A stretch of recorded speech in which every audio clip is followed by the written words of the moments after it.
Hey guys, it's Ola Ramey. I am talking to you on a Sunday today, downtown in my hometown, Dallas, Texas. Just wanted to talk to you all about something that I heard on a very interesting podcast by T. Harv Eker. I don't know if you know who he is, but he's a business leader. And if you see there in the background, you see Clyde Warren Park, my favorite place in Dallas.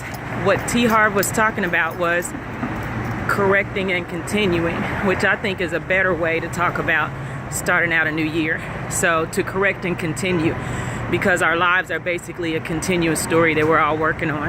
And nobody's perfect, nobody's ever going to be perfect. But one of the biggest issues in leadership and in business and in life and in relationships and in families is that we don't know how to correct and continue in an effective way that doesn't take long. We're not, wallowing over our wounds and thinking about things that happened and thinking that they can't be corrected. I'm going to back up here so you can still hear me. Anyway, so the point today is basically to talk about how do we correct and continue when we have things that we know that we need to work on or improve, or something didn't go well for that year, or if we still have goals that we need to reach. And so this is a good way to think about it, is to correct and continue. So how do you do that effectively? You just assess. First you acknowledge, then you assess what went wrong, and then you try to, work on a plan on how to improve it. That takes good, effective communication with yourself and with other people, if you're involved with other people. And then we, set a plan like we do for everything else.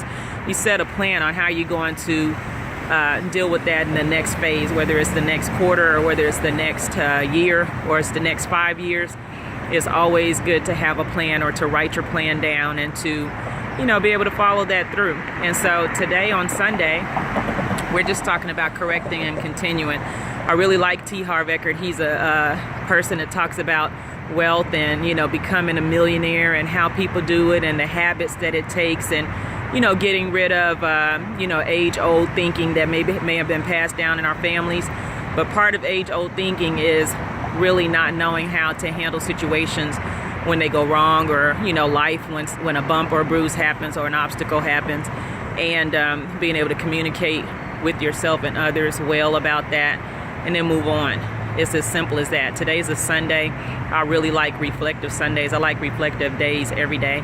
And in 3 minutes or less, we're just talking about correcting and continuing our mistakes and, moving on with our goals and being effective. So hopefully y'all are having a nice day. All right, bye.